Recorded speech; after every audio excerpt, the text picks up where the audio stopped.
जी, तो आज का करंट अफेयर में हमें एससीओ शंघाई कोऑपरेशन वो कुछ ऑर्गेनाइजेशन नहीं होता। शंघाई कोऑपरेशन पाकिस्तान में हुई है। और उसके बाद अब जो ब्रिक्स की मीटिंग हो रही है रशिया में, तो उसके रिलेटेड हमने चीज़ों को देखना है कि ग्लोबल पॉलिटिक्स में क्या चेंजिंग आ रही है और उसके इम्पैक्ट क्या होंगे। तो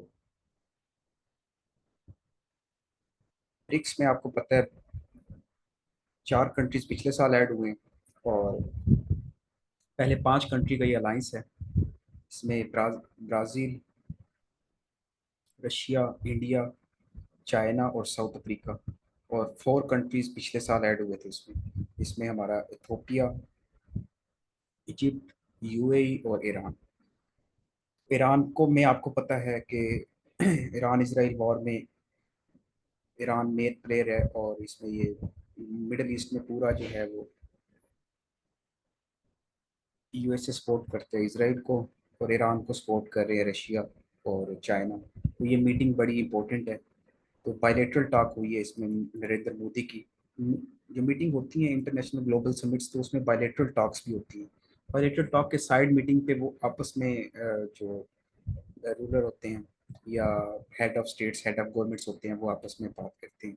तो मंजूर पज़ेश्कियान जो न्यू प्रेसिडेंट बने हैं ईरान के, इंडिया के साथ इनकी बात हुई है, क्योंकि इंडिया एक क्लोज ट्रेड पार्टनर है यूएसए का।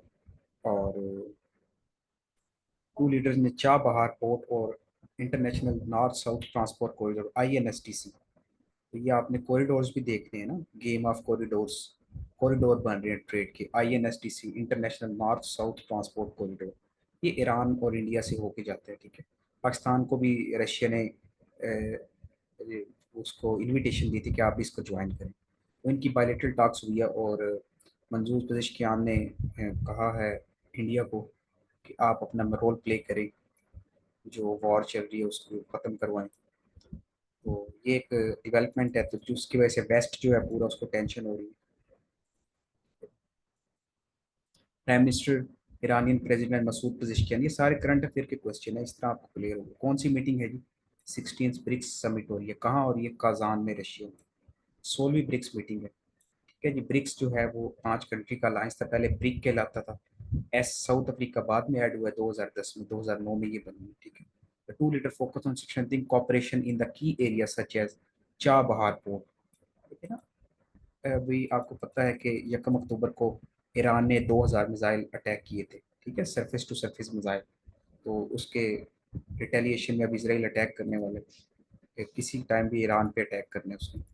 तो इंडिया जो है वो उसका एक कच्चे का तेल, जो रॉ मटेरियल होता है कच्चा तेल, ईरान से बहुत ज़्यादा लेता है। तो यूएसए ने भी उसे कहा है कि आप अटैक ना करें इसकी ऑयल रिफाइनरीज पे, वरना ग्लोबल क्राइसिस क्रिएट हो जाएगा ट्रेड में।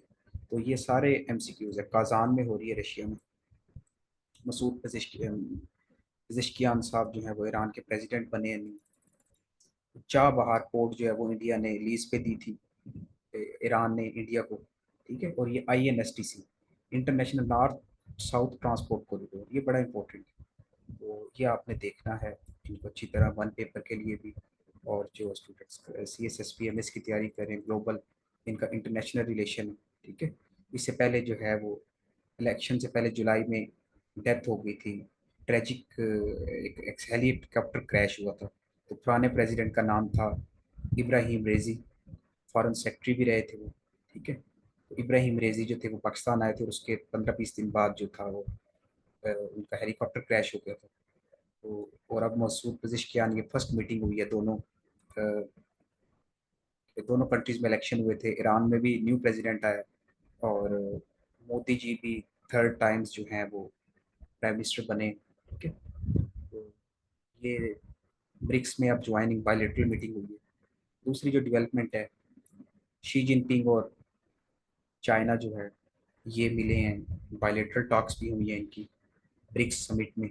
जारी है, कल भी है ब्रिक्स समिट, 23-24 अक्टूबर। 16 समिट है। और इंडिया और चाइना के दरमियान एक ब्लॉकेट क्रिएट हुआ हुआ था, इनके बॉर्डर डिस्प्यूट्स थे। तो ब्रिक्स से पहले इन्होंने पेट्रोलिंग एग्रीमेंट भी साइन कर लिए। तो यूएस और पूरे वेस्ट को जो है वो इस टाइम टेंशन लगी हुई है, एक एक मिनट की वो मॉनिटरिंग कर रहे होते हैं। ठीक है, तो बिकॉज इंडिया और चाइना दोबारा जो है वो बॉर्डर सेटलमेंट कर लिया इन्होंने और इनकी मीटिंग हुई है। इंडिया अपनी स्ट्रेटेजिक इकोनॉमी चाहता है कि मैं वेस्ट के मुताबिक नहीं चलूंगा। तो अभी इनकी मीटिंग्स के आउटकम्स आएंगे। Prime Minister Narendra Modi had a bilateral meeting with Chinese President Xi Jinping in the Russian city of Kazan. Sideline BRICS Summit. The meeting is the capital of Mark. ये सारा line of actual control, ये बहुत important MCQs है। Line of actual control कहाँ है? Line of actual control India और China के दरमियान में, लाइन ऑफ कंट्रोल पाकिस्तान और इंडिया के दरमियान में। तो ये दोनों भी, इनकी भी बायलैटरल मीटिंग हुई है और चाइना और इनकी ट्रेड इन्हेंसमेंट हो रही है दोनों की। एक्चुअली रशिया के ऊपर सैंक्शंस लगी हुई हैं, 1500 से ज्यादा सैंक्शंस लगाई है रशिया ने ना। रशिया के ऊपर किसने?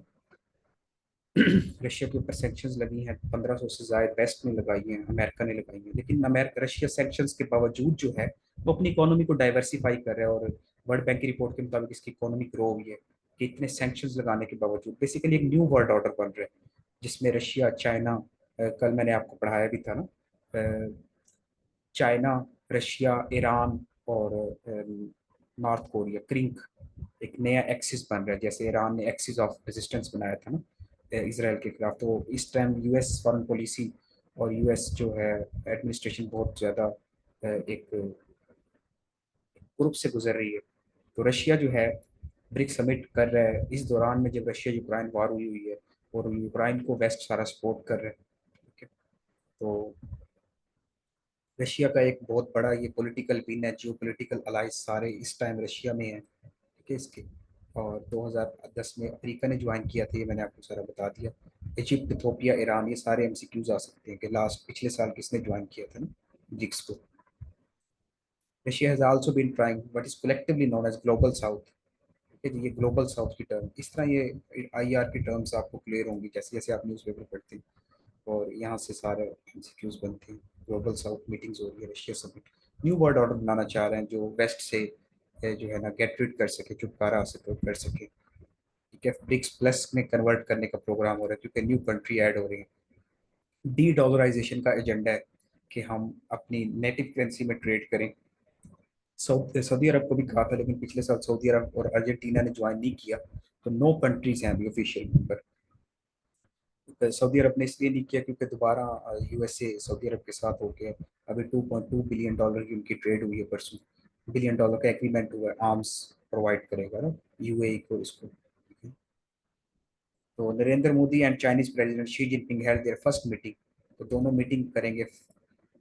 5 years अ वायलेंट बॉर्डर कन्फ्रंटेशन, 2019 से उनके दरमियान बॉर्डर कन्फ्रंटेशन थी 2020 से, तो वो खत्म हो गई है। तो जब लीडर्स मिलते हैं तो काफ़ी चीज़ें जो है वो, लेकिन अब ईरान में कह रहा है कि आप कंप्लीट जो है वो इस तरफ हों इंडिया को। इंडिया जो है वो इस टाइम कंप्लीट नहीं हो रहा चाहे, इंडिया वेट एंड वॉच की पॉलिसी इख्तियार कर रहा है क्योंकि इंडिया के अमेरिका के साथ बहुत अच्छे ताल्लुक है। तो वो एकदम इतनी जल्दी स्टांस नहीं लेना चाहता अमेरिका के साथ, उसकी ट्रेड पार्टनर है। ईरान के पास तो खोने के लिए कुछ भी नहीं है, तो ईरान ने जो है वो एग्रेसिव शो कर रहे हैं इसमें। तो नेतन्याहू जो है वो इसराइल में उसने गाजा के अंदर उसने सरेंडर और स्टे पॉलिसी का प्लान किया हुआ है।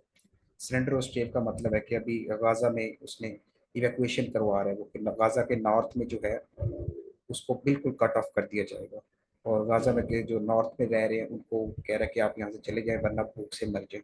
तो पूरा ग्लोबल वेस्ट भी इसके ऊपर नेतन्याहू को प्रेशराइज्ड कर रहा है। ह्यूमैनिटेरियन क्राइसिस हुआ है कि सरेंडर और स्टे पॉलिसी आया कि चलेगी या नहीं। तो ये Benjamin Netanyahu, military operation are intensify in north Gaza, Jabalia, Jabalia में अटैक हुए हैं।